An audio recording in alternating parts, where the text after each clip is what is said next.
साधना में आगे बढ़ने के लिए या साधना प्रारंभ करने के लिए सर्वप्रथम किसी वास्तविक गुरु की शरण में जाना होगा। आदि मध्य अंत गुरु ही हमारा साथ देता है। प्रारंभ में गुरु ही के द्वारा हमें तत्व ज्ञान प्राप्त होता है, फिर वो हमें साधना करवाता है और फिर अंतःकरण शुद्धि के पश्चात दिव्य प्रेम भी गुरु के द्वारा ही प्राप्त होता है। श्री महाराज जी के द्वारा जो तत्व ज्ञान हमें प्राप्त हुआ, उन्हीं की कृपा के द्वारा आज हम लोग साधना कर पा रहे हैं और वो तत्व ज्ञान आज भी हमारे पास है, उन्हीं की अलौकिक वाणी में। तो तत्व ज्ञान का सहारा लेकर महाराज जी के द्वारा जो उद्भूत ज्ञान है, समस्त शास्त्रों वेदों का जो सार है, जो वेदव्यास जी ने कहा, आलोड्य सर्व शास्त्राणि विचार्य च पुनः पुनः इदमेकं सुनिष्पन्नं ध्येयो नारायणो हरि। समस्त शास्त्रों वेदों का मंथन करके यही निष्कर्ष निकाला वेदव्यास जी ने कि केवल भक्ति करो, केवल भक्ति करो। उसी भक्ति योग को हमारे परम प्रिय श्री महाराज जी ने स्थापित किया। भक्ति योग रसावतार स्वयं भी उनका भक्ति का ही स्वरूप है। भक्ति योग रसावतार की उपाधि से विभूषित हैं, शोभित हैं काशी विद्वत परिषद के द्वारा। और उपाधि की तो आवश्यकता ही नहीं है, उनका वास्तविक स्वरूप ही यही है। लेकिन हमें ये विश्वास नहीं होता। जिस दिन हम ये विश्वास कर लेंगे, बस हमारा काम बन जाएगा। तो करहु कृपालु कृपा मोहु पर, तन मन धन अर्पण चरणन पर। बस यही साधना का सार है। गुरु के चरणों में तन मन धन न्योछावर करना और सर्वस्व समर्पण के पश्चात भी ये फीलिंग हो, हाय मैंने कुछ नहीं दिया। हम कर क्या सकते हैं उनके लिए? जो वो अलौकिक खजाना हमें दे रहे हैं, उसका मूल्य लौकिक खजाना नहीं हो सकता। भगवान से दिव्य आनंद प्राप्त करने के लिए हमें क्या करना होगा? वो दिव्य प्रेम, वो दिव्य खजाना कैसे प्राप्त होगा? एक तो मेथड ये है कि भाई मूल्य चुका दिया जाए। तो मूल्य कहाँ है हमारे पास? पटीचर हालत है, भिखारी हम लोग हैं, सदा सदा के भिखारी है, भीख मांगते रहते हैं संसार में। मम्मी प्यार दे दो, डैडी प्यार दे दो, दीदी प्यार दे दो, एक दूसरे से मांग रहे हैं। तो वो भिखारी भिखारी को क्या देगा? प्लस हम साथ में क्या लाए थे? खाली हाथ आए थे और खाली हाथ ही जाना होगा। गर्भ से न लाए कछु गोविंद राधे, साथ भी न जाए कछु सबको बता दे। तो ये धन दौलत, ये सब जो संसार का सामान है, ये क्या हम साथ लेकर आए थे? खाली हाथ आए थे और खाली हाथ जाना होगा। एक सुई भी ले जाने का अधिकार हमें नहीं होगा। सिकंदर ने पूरा संसार लूट लिया, अंत में अपनी यही इच्छा प्रकट की, मेरे दोनों हाथ कफन के बाहर निकाल देना ताकि पूरा संसार देख ले मैं खाली हाथ जा रहा हूं। तो धन भी हम साथ नहीं लाए, शरीर भी भगवान के द्वारा हमें दिया गया।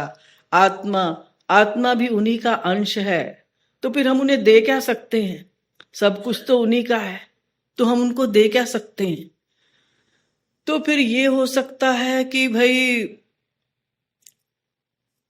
पिस्टल के पॉइंट पर जैसे चोर डाकू करते हैं, भगवान से कहा जाए हैंड्स अप, हाथ खड़े करो, तुम्हारे पास वो जो दिव्य आनंद है, वो दिव्य प्रेम है, वो हमें दे दो। भगवान को हम क्या हैंड्स अप करवाएंगे? भगवान तो कण कण में व्याप्त है, सर्वशक्तिशाली है, सर्वशक्तिमान है, सर्वनियंता है, सर्व साक्षी है, सर्वसुहृद है। तो वो उसको कौन उसका सामान लूट सकता है, या कौन उसको कह सकता है कि हैंड्स अप करो, या हमें जबरदस्ती छीन ले हम उससे। तो फिर एक तरकीब बची केवल, मांग लो। लेकिन वो पुकार हमारी वास्तविक होनी चाहिए, वो एक्टिंग वाली नहीं। संसार का सामान मांगते मांगते अनंत जन्म बीत गए।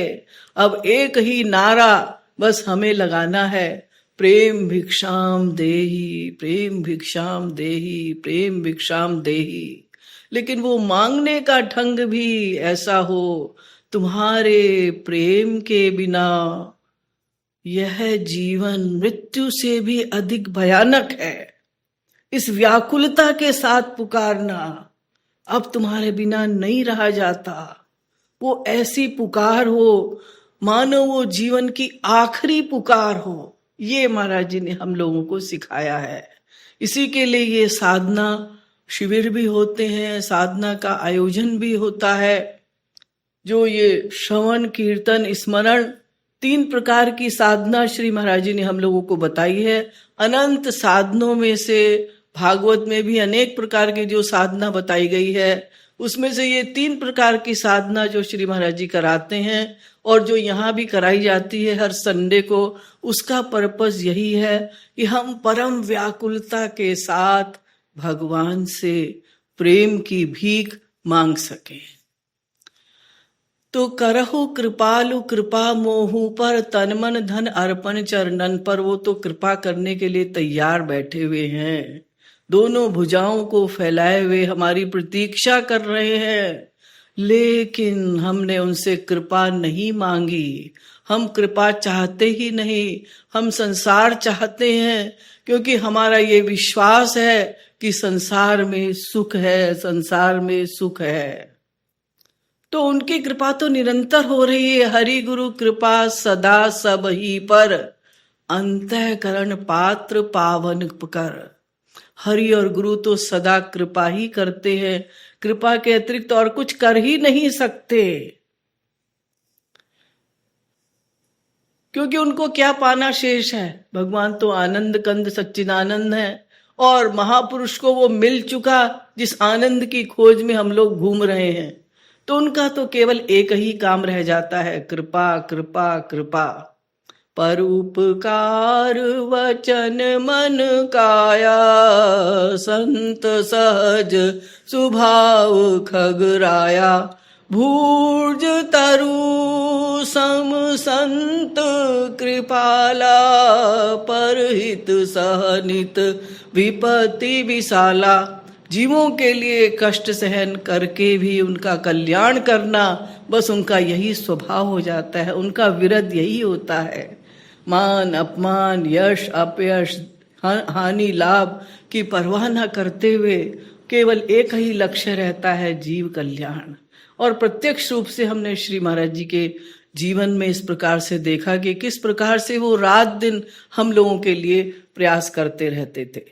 यद्यपि महाराज जी के एक एक वाक्य में इतनी गहराई छिपी हुई है, इतनी गहराई छिपी हुई है कि कोई वास्तविक महापुरुष हो तो वो वर्षों तक उसकी व्याख्या करता रहे, वर्षों तक।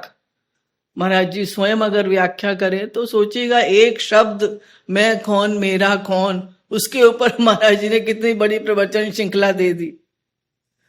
तो उनके जो शब्द हैं वो अलौकिक हैं, लेकिन फिर भी उन्हीं की कृपा से जो ज्ञान प्राप्त हुआ है और उन्होंने जो शिक्षा दी है, वो उन्हीं के शब्दों में बताने का प्रयास करती हूं।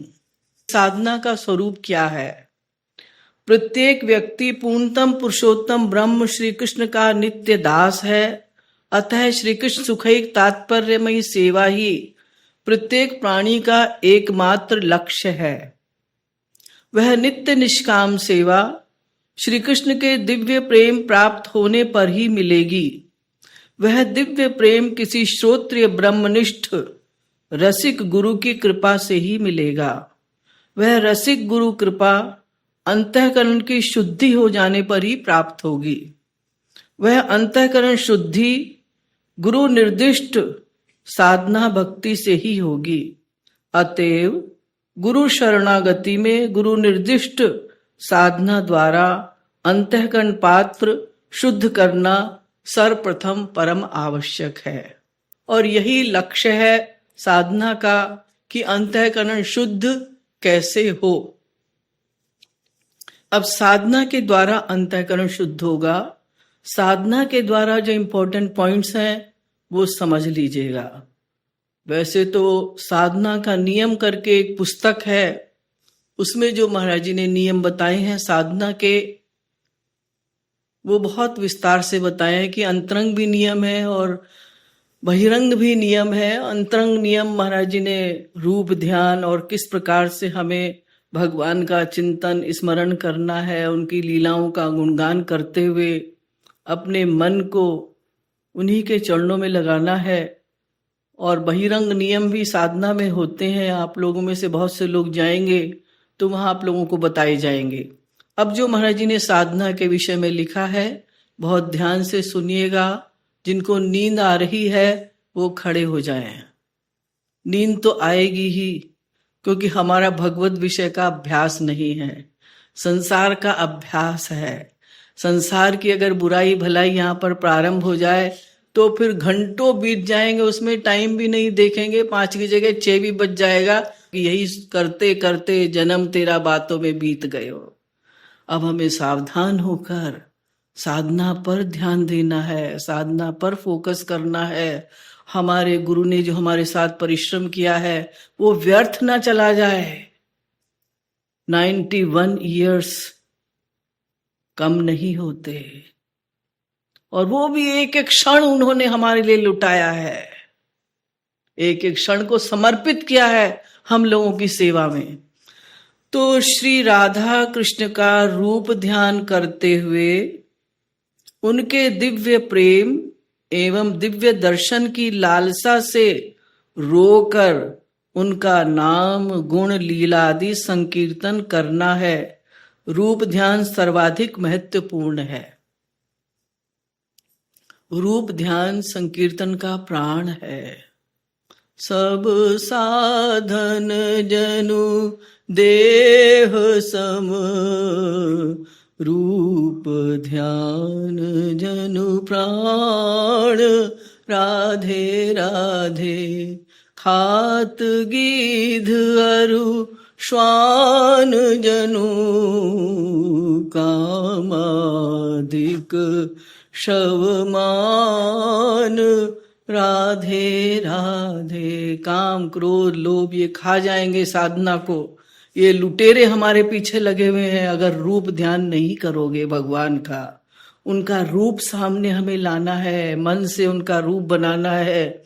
या महाराज जी का ही रूप ध्यान कर लीजिए। वो चलते हुए झूमते हुए हमारी ओर आ रहे हैं, हम उनको माला पहना रहे हैं, माला की सुगंध आ रही है, और वो देखो किस प्रकार से हमें अवसर प्रदान कर रहे हैं कि हम उनके बिल्कुल पास चले गए और हमने उनके चरण स्पर्श किए। उनकी विभिन्न प्रकार की सेवाओं में अपने मन को बिजी कर दीजिएगा। मन को, हम उनके लिए भोजन बना रहे हैं, अब हम उनको भोजन परस कर ले जा रहे हैं और अनेक प्रकार की उनकी सेवाएं कर रहे हैं। तो इस प्रकार से रूप ध्यान गुरु का भी किया जा सकता है। और श्री राधा कृष्ण के रूप ध्यान के लिए तो इतने सारे संकीर्तन श्री महाराज जी ने बना दिए। प्रेम रस मदिरा में पूरी राधा माधुरी, कृष्ण माधुरी, राधा बाल लीला माधुरी, श्री कृष्ण बाल लीला माधुरी, कितनी महाराज जी ने इस प्रकार से पूरा सांगो पांग रूप ध्यान कर सकता है। कोई मुकुट कैसा है, मुकुट में कैसे हीरे लगे हुए हैं, फिर कैसी चमक है वो उनके गालों पर पड़ रही है, फिर वो कुंडल धारण किए हुए हैं और अनेक प्रकार की मालाएं उनके वक्षस्थल पर हैं, कैसे कंगन पहने हुए हैं, कैसे वो पायल पहने हुए हैं, कैसे अपने करधनी पहने हुए हैं। राधा रानी का ध्यान कीजिएगा या श्री कृष्ण का ध्यान कीजिएगा, यानी उनको सामने रख कर हमें उपासना करनी है, तो उससे हमें विशेष लाभ होगा। या श्री महाराज जी को सामने ले आइएगा। जिन्होंने देखा है उनके लिए थोड़ा आसान पड़ेगा बनाना रूप ध्यान। जिन्होंने नहीं देखा है वो टीवी के माध्यम से जो उनके वीडियोस देखते हैं वो बना सकते हैं रूप ध्यान।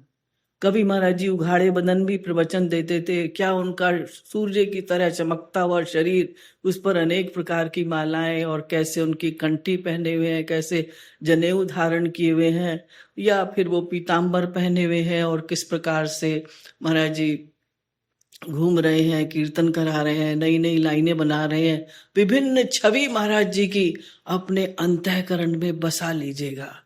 और कुछ नहीं तो महाराज जी जो प्रारंभ करते थे, प्रवचन सुनते ही हैं आप यूट्यूब में, जो महाराज जी प्रारंभ करते थे, किस प्रकार से महाराज जी वंदना के श्लोक बोलते थे, जैसे कोई अमृत की वर्षा हो रही हो। बहुत से वृद्ध विद्वान तो केवल इसलिए आते थे महाराज जी के प्रवचन में, उनके श्लोक सुनने के लिए। वो श्लोक का उच्चारण और उनका बोलना इतना मधुर होता है कि वो उसमें रम जाते हैं, और जैसे कानों में कोई अमृत घोल रहा हो। बरहा पीनो नटवर वपु कर्णयो कर्णिकारं बिभ्रद्वास कनक कपिशं वैजयन्तीं च मालाम् रन्ध्रान्वेणोरधर सुधया पूरयन् गोपवृन्दै वृन्दारण्यो सपदरमणो प्राविशद गीत कीर्ति। और फिर उनका वो बोलना जो एक पहचान बन गई है श्री महाराज जी की। लोगों को ऐसा भ्रम हो जाता है शायद इसी श्लोक में कुछ जादू भरा हुआ है, या कोई ये सिद्धि का श्लोक है। नमः कमलनाभाय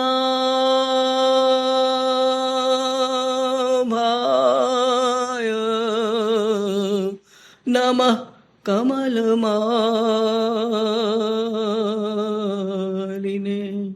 नमः कमलपादाय नमस्ते कमलेक्षण। यो ब्रह्माणं विदधाति पूर्वं यो वै वेदांश्च प्रणोति तस्मै तद्गोंघा तेमात्म बुद्धि प्रकाशम मुमुक्षुर्वै। तो ये छवि महाराज जी की। उसके बाद सावधान हो जाइए, अब आप लोग सावधान हो जाइए। वृंदावन बिहारी लाल की जय। ये कानों में जैसे गूंज रहे हैं। ये रूप ध्यान के विषय में मैं आपको बता रही हूं। ये लगेगा आपको कि हमारे कानों में वो शब्द महाराज जी की आवाज आ रही है, क्योंकि जो अलौकिक वाणी है वो वातावरण में रहती है, वो कहीं नहीं जाती, वो यही है। अब जो ये टीवी की साइंस है या रेडियो की साइंस है, वो फ्रीक्वेंसी मैच तो करते हैं। फ्रीक्वेंसी मैच हो जाती है तो उस चैनल को आप देख लेते हैं। ऐसे ही महापुरुष की वाणी, वो महाराज जी के द्वारा जो बोले गए हैं, वेदों के श्लोक, शास्त्रों के श्लोक, उनकी वाणी यहाँ पर है।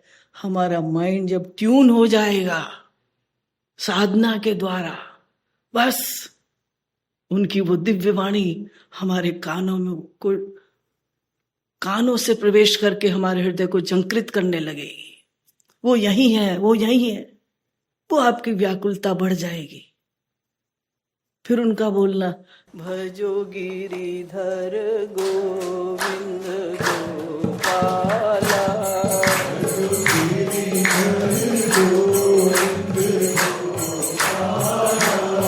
वो गोपाष्टमी के पर्व पर इस प्रकार से बोलते हूँ, अथवा स्पीच से पहले,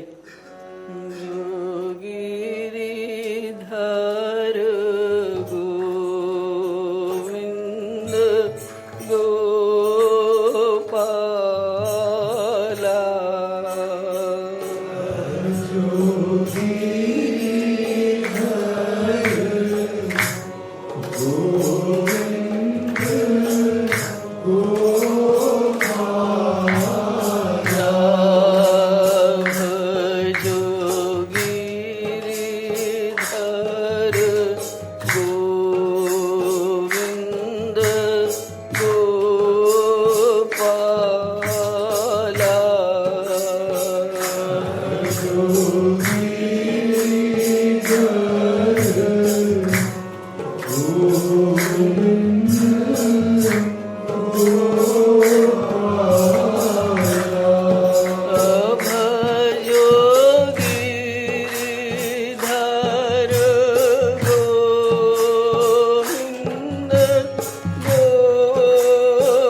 उसके बाद उनका प्रवचन देना, तो जैसे वो श्रोताओं की मनोभूमि को तैयार कर रहे हो। ये शंखनाद की तरह संकीर्तन, जैसे गीता के प्रारंभ में शंख बजाया, शंखान दद्मु पृथक पृथक सब लोगों ने, उसी प्रकार इस संकीर्तन के द्वारा और ये सारे श्लोक बोलकर श्रोताओं की मनोभूमि महाराज जी तैयार करते थे कि अब देखो सावधान हो जाओ। इसलिए बोलते थे सावधान हो जाइए प्रवचन प्रारंभ करने से पहले। देखो मैंने तुम्हारी ये भूमि तैयार कर दी, अब मैं इसमें प्रेम का बीज बोने जा रहा हूं। तैयारी करवाते हैं वो किस प्रकार से। तो फिर परम व्याकुलता, रोकर संसार के लिए रोते रोते अनंत जन्म बीत गए। अब हरि और गुरु के लिए ही आंसू बहाना है। संसार पूरा लुट जाए फिर भी एक भी आंसू नहीं बहाना। हरि और गुरु के लिए हाय मेरा जीवन बीता जा रहा है। 40 वर्ष मेरी आयु के हो गए, 45 वर्ष मेरी आयु के बीत हो गए। मुझे ऐसा गुरु मिला महाराज जी जैसा, हरि हरि जन अनुकंपा, सब ही पाए गमायो री किशोरी राधे। भगवान की कृपा हुई, गुरु की कृपा हुई, मानव देह मिला, लेकिन सब मैं व्यर्थ में गंवाता जा रहा हूं। ये पश्चाताप करते हुए आंसू बहाइएगा। वो आत्महत्यारा है जो मानव देह पाकर भी, गुरु को पाकर भी अपने लक्ष्य को प्राप्त करने का प्रयास नहीं करता।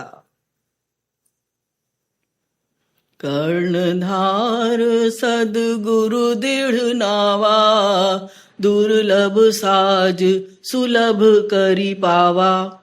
जो न तरई भव सागर, नर समाज अस पाई। सोकृत निंदक मंदमति, आत्म हन गति जाय। वो आत्महत्यारा है, आत्मा का हनन कर रहा है, जो गुरु प्राप्त होने के पश्चात भी अपने लक्ष्य की ओर आगे नहीं बढ़ता। रूप ध्यान मन से बनाना सर्वश्रेष्ठ है, फिर भी स्वेच्छानुसार मूर्ति अथवा चित्र आदि का अवलंब लिया जा सकता है।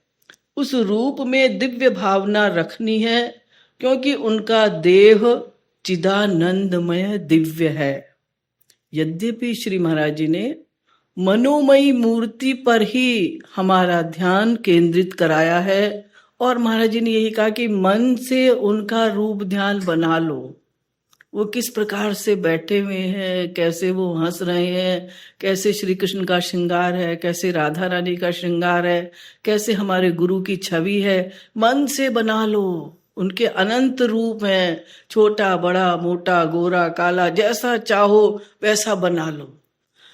और अगर इसमें कठिनाई होती है तो किसी फोटो का सहारा ले लो, किसी चित्र का सहारा ले लो। समय के साथ इसीलिए श्री महाराज जी ने मंदिरों की स्थापना कराई, ताकि वहां जो स्वरूप स्थापित किए गए हैं उनका सहारा लेकर उनका जो श्रृंगार किया जाता है, उनकी जो छवि है वो हम हृदय में बसा सकें, उनको चलते फिरते चेतन रूप में महसूस करें। उनकी आंखें बज रही हैं, उनके हाथ हिल रहे हैं, वो अब मेरी ओर आ रहे हैं, ये सब भावना बनानी है। रूप ध्यान नवजात शिशु से लेकर 16 वर्ष की आयु तक का करना है। वो किशोर अवस्था में सदा रहते हैं, इसलिए बाल्य अवस्था का कीजिएगा। मैया यशोदा की गोद में अथवा अपनी गोद में बैठा लीजिएगा, उनका श्रृंगार कीजिएगा, चंदन लगाया, उनको नहलाया, और मानसिक सेवा का ही फल मिलेगा। एक भक्त आंख बंद करके भोग लगा रहा है, हम लोगों की तरह नहीं, एक्टिंग वाला भोग नहीं कि हमने लगाया, देखा भगवान ने खाया कि नहीं खाया और खुद गपागप खाने लगे। फिर तो उसने चांदी की थाली और सब कटोरियां सब उसने रखी और सब अनेक प्रकार के व्यंजन बनाए। फिर खीर उसमें परसी उसने, और खीर परसने के बाद वो सोचने लगा कि देखना भी चाहिए कि गरम तो नहीं है खीर। तो खीर गरम थी। तो जब उसकी आंख खुली तो उसकी उंगली जली हुई थी। इतना परिपक्व रूप ध्यान। तो मानसिक सेवा का फल मिलता है। लेकिन धन की मानसिक सेवा बहुत से लोग कहते हैं, अरे क्या सेवा करने से होगा, बस मन से हमने सोच लिया, हमने 1 लाख दिया, 2 लाख दिया, 1 करोड़ का चेक काट दिया और पॉकेट में रखे हुए हैं, जेब में रखे हुए हैं, बैंक बैलेंस है, करोड़ों की संपत्ति है, और कहीं आप कहा तो था महाराज जी ने कि मानसिक सेवा का फल मिलेगा। ये मिस इंटरप्रिटेशन है फिलॉसफी का। तो रूप ध्यान कीजिएगा मन से बनाकर, और जितनी सामर्थ्य है उसके अनुसार सेवा कीजिएगा। रूप ध्यान के साथ साथ उनकी अनेक मनभाई लीलाओं का भी ध्यान करना है, तथा उनके दीन बंधुत्व, पतित पावनत्व आदि गुण भी सोचना है। नाम रूप लीला गुण धाम जन, सब में सबका निवास है। ये बार बार सुनते आए हैं श्री महाराज जी के श्री मुख से भी। तो उनके गुणों का भी चिंतन करना है। वो कृपालु हैं, वो दयालु हैं, वो पतित पावन हैं, वो अधम उदाहरण हार हैं, अवश्य मेरे ऊपर कृपा करेंगे। हम अनंत जन्मों के पापी हैं तो कोई बात नहीं, लेकिन वो पतित पावन हैं। नाम पतित पावन सुनी, निर्भय भय किए पाप, राधे राधे या में दोष बताऊ मम, दोषी तो है आप, राधे राधे। तो ये तो खैर भक्त का एक अपनापन है भगवान से, बड़ी आत्मीयता के साथ वो कह रहा है कि आप पतित पावन हैं, दीन बंधु हैं, इसलिए मेरी पाप करने की हिम्मत पड़ गई। अगर आप पावन होते तो मैं क्यों आपका दरवाजा खटखटाता। तो ये गुण उनके ध्यान कीजिएगा तो निराशा नहीं आएगी। जैसे चलते चलते हम लोग निराश हो जाते हैं। कई बार साधक की ऐसी स्थिति होती है कि अरे मैं तो 4 साल हो गए मुझे जाते हुए सत्संग में, 8 साल से मैं तो साधना कर रहा हूं, लेकिन कुछ लाभ नहीं हो रहा। अवश्य होगा। यह कृपालु जी है परम भरोसो, कबहू तो हरि अपनही है। कभी ना कभी वो अवश्य कृपा करेंगे, कभी ना कभी अवश्य अपनाएंगे। वो कृपालु हैं, दयालु हैं, दीन बंधु हैं। जब हम अपने आप को दीन मान लेंगे, मेरे पास किसी साधन का बल नहीं है, कन्हैया को एक रोज रोकर पुकारा, कहा उनसे जैसा हूँ अब हूँ तुम्हारा। वो बोले कि साधन किए तूने क्या है, मैं बोला किसे तूने साधन से तारा। जब हम साधनहीन मान लेंगे ये दीनता है। जब साधन का बल रहेगा, अरे मैं तो बहुत साधना करता हूं, मैं तो YouTube सुनता रहता हूं, मैं तो हर साधना शिविर अटेंड करता हूं, ये एक अहंकार होता है हम लोगों के अंदर। तो वो सब छोड़कर केवल उनका भरोसा करना, परम भरोसा।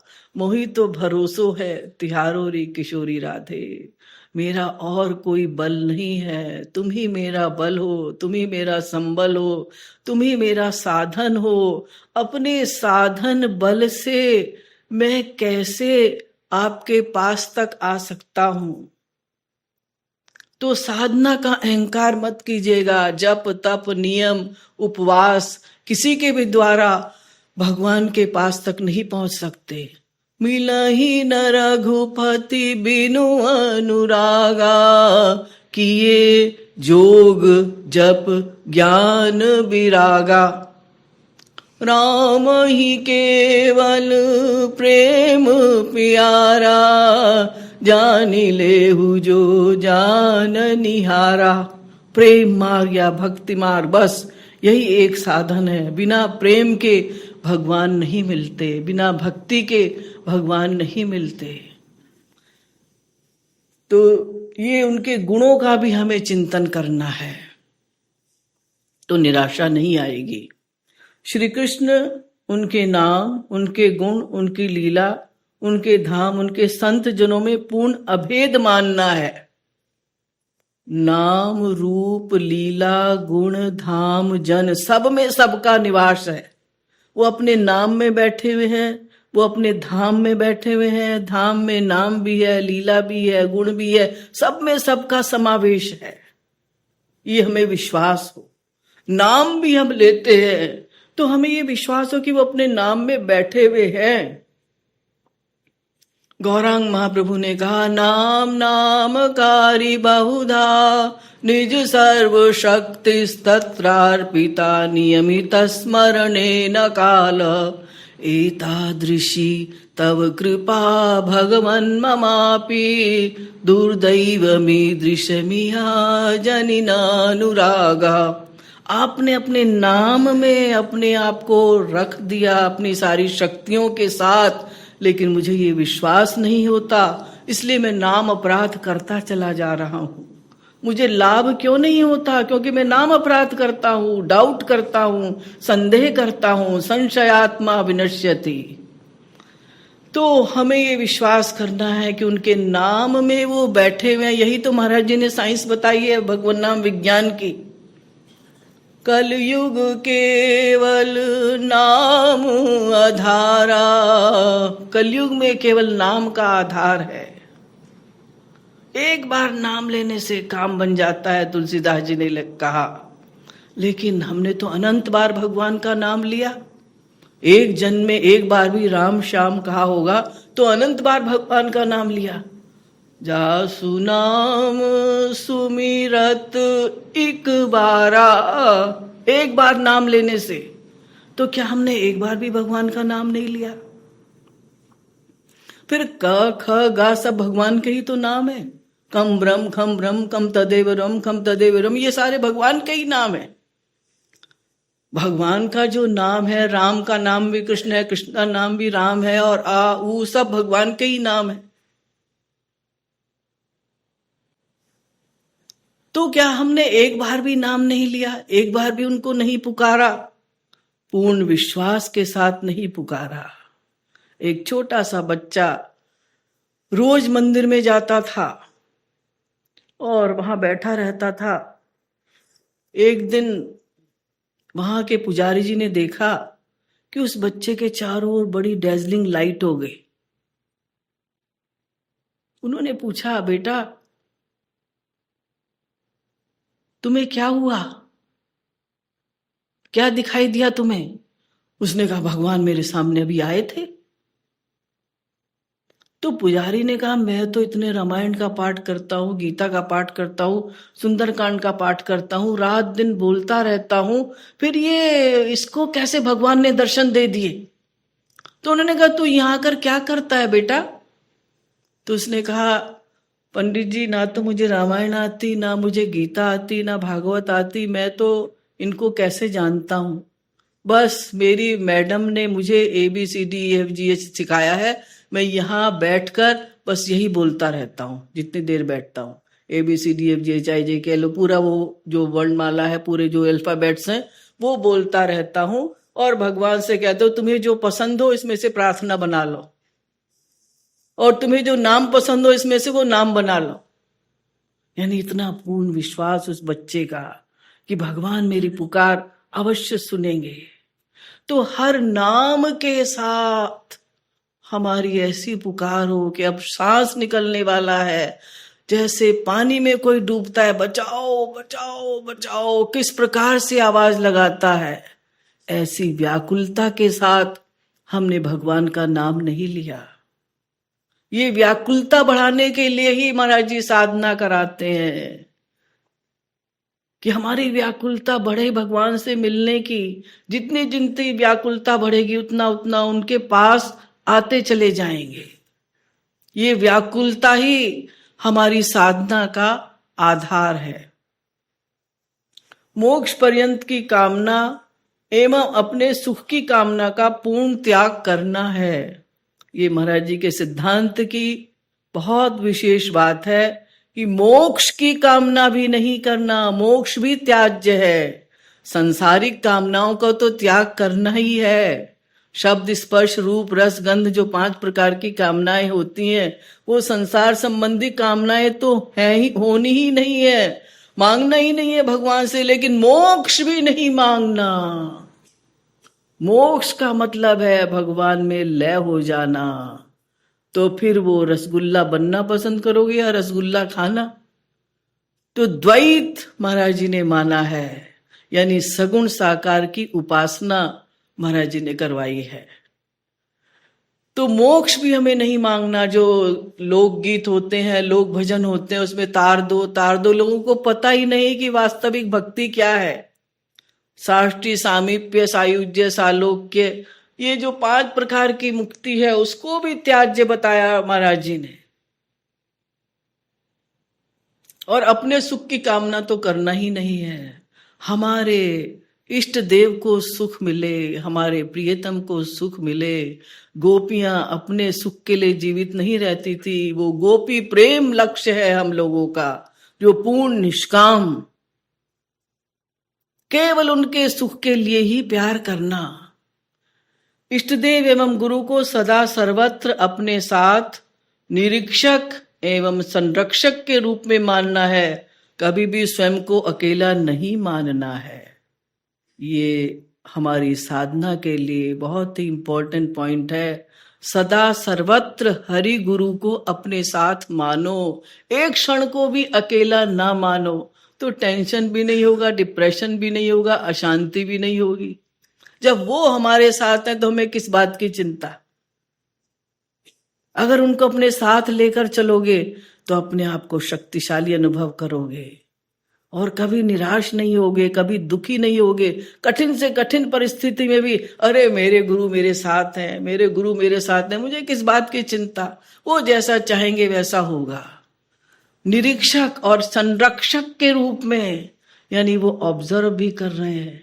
उनका CCTV कैमरा 1 सेकंड के लिए भी ऑफ नहीं होता। यहाँ तो पावर चली गई या नेट काम नहीं कर रहा, कुछ नहीं काम नहीं कर रहा, तो रिकॉर्डिंग नहीं होगी। लेकिन भगवान और गुरु का कैमरा सदा ऑन रहता है, वो देखते रहते हैं, हर क्षण के आइडियाज को नोट कर रहे हैं। वो कभी छुट्टी नहीं लेते कि अरे आज तो भगवान छुट्टी पर गया हुआ है, चलो जितना अपराध करो।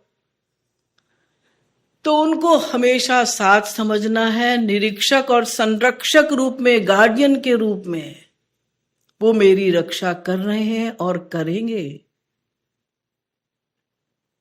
भक्ति के द्वारा यही तो शक्ति प्राप्त होगी कि कठिन से कठिन परिस्थिति में भी मुस्कुराते रहोगे, अगर तत्व ज्ञान बुद्धि में है। अन्यथा तो सांसारिक कष्ट आने पर यही कहोगे कि अरे मैं तो इतना सत्संग में गया, फिर मुझे ये ऐसा क्यों दुख मिल रहा है। ये नहीं सोचना, प्रतिकूल चिंतन नहीं करना।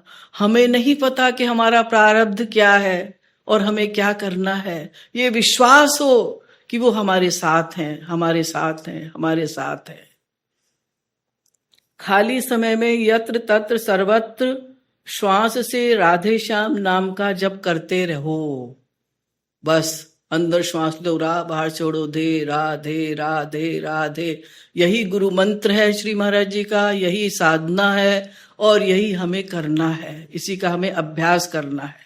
अंदर श्वास लो, बाहर छोड़ो धे, अंदर श्वास लो, बाहर छोड़ो धे। पर दोष दर्शन पर निंदा, भले ही वह निंदनीय हो, लोक रंजन, निराशा, आलस्य, विषयी जनों का संग आदि कुसंग से बचना है। दवाई तो आपने खा ली लेकिन परहेज नहीं किया। जब परहेज नहीं करोगे तो फिर दवाई असर नहीं करेगी। तो महाराज जी ने दवाई तो हमें दे दी। हम प्रेम रस मदिरा भी पढ़ रहे हैं, युगल शतक भी पढ़ रहे हैं, यूट्यूब भी सुन रहे हैं, हम महाराज जी के प्रवचन भी सुन रहे हैं, लेकिन दूसरे में दोष देखते हैं। ये देखो ऐसे बैठा है, ये ऐसे करता है, ये ऐसे करता है, बड़ा बदतमीज है, इसने तो ऐसा किया, ये तो ऐसा है, कामी है, क्रोधी है, लोभी है। तो 0/100 हो जाएगा सब। गौरांग महाप्रभु के समय में एक साधक, जब उसने सुना कि महाप्रभु जी बार बार कहते हैं आंसू बहाओ, आंसू बहाओ, आंसू बहाओ, आंसू के बिना भगवान नहीं मिलेंगे। युगाहितम निमेषेण चक्षुषा प्राविशाहितम शून्याहितम जगत सर्वम गोविंद विरहेण में। गोविंद के विरह में एक एक पल, एक एक युग के समान व्यतीत हो। तो गौरांग महाप्रभु यही कहते थे, भगवान से मिलने के लिए शॉर्टकट है आंसू बहाना। अब इसके आंसू नहीं आते थे तो एक मिर्च की पोटली ले आया। आप लोग ऐसा मत कीजिएगा। मिर्च की पोटली ले आया और एक कोने में बैठकर उसको आंख में बार बार लगा लेता था ताकि आंसू निकले। तो एक साधक उसको देख रहा था, दूसरा साधक, उसने जाकर महाप्रभु जी से शिकायत कर दी कि देखो ये कैसा ढोंग कर रहा है कि मिर्च की पोटली लगा लगा कर आंसू निकाल रहा है। तो गौरांग महाप्रभु ने उसको बुलाया और पूछा, तो रोने लगा, चरणों में गिर पड़ा और बोला कि मैं इतना कठोर हृदय का हूं कि आप कहते हैं बार बार भगवान के लिए आंसू बहाओ, भगवान के लिए आंसू बहाओ, लेकिन मुझे आंसू नहीं आते, तो मैं इस मिर्च की पोटली को लगाकर आंसू बहाता हूं। तो महाप्रभु जी ने इसको गले लगा लिया। किसने कम से कम तत्व ज्ञान समझ तो लिया कि भगवान के लिए रोते रोते अनंत जन्म बीत गए, भगवान के लिए कितने आंसू बहाए। और उस साधक को महाप्रभु जी ने बाहर निकाल दिया कि तुम यहां यही देखने के लिए आते हो कि कौन क्या कर रहा है, तुम अपना मन क्यों नहीं साधना में लगाते। तो ये परदोष दर्शन बार बार महाराज जी ने हम लोगों को समझाया है, लेकिन फिर भी हमारी बुद्धि एक दूसरे की बुराई भलाई करती रहती है। सत्संग में आकर भी पर चर्चा करते रहते हैं, उसने ऐसा किया, उसने ऐसा किया, उसने ऐसा किया, उसने ऐसा किया। ये हमारी साधना माइनस होती चली जाती है।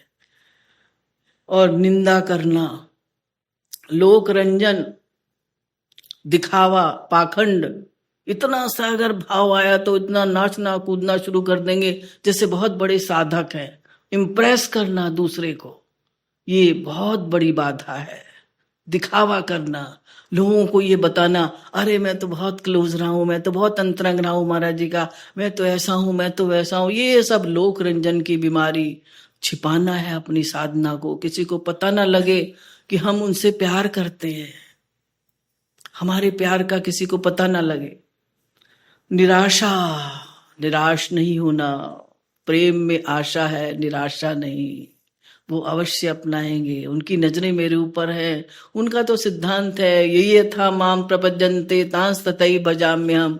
जो मुझे जिस भाव से जितनी मात्रा में प्यार करता है, मैं भी उसको उतनी मात्रा में वैसा ही प्यार करता हूं। तो कभी निराश नहीं होना कि मुझे तो कुछ प्राप्त नहीं हुआ। वो अनंत जन्मों का हमारा हिसाब किताब है, इतने सारे पहाड़ हैं, उसमें से कितने पहाड़ जल गए पाप के हम नहीं जानते। आलस्य, अरे चलो क्या करेंगे, जाकर अगले संडे को चले जाएंगे, हर संडे को तो होता है प्रोग्राम, या जूम पर भी नहीं सुनेंगे, वही तो बोलेंगे दीदी, वही तो सत्संग होगा, वही तो होगा सब कुछ, इसमें क्या करना है। तो आलस्य करना भगवत विषय में, उससे आगे नहीं बढ़ोगे। कारखाने का मजदूर जैसे पूरी रात जागता रहता है, बीमार शिशु की मां पूरी रात जागती है, उसी प्रकार से हमें हरि गुरु सेवा में सावधान रहना है। नींद ना आ जाए, नींद ना आ जाए, नींद ना आ जाए। आलस्य नहीं करना, कल के ऊपर नहीं टालना।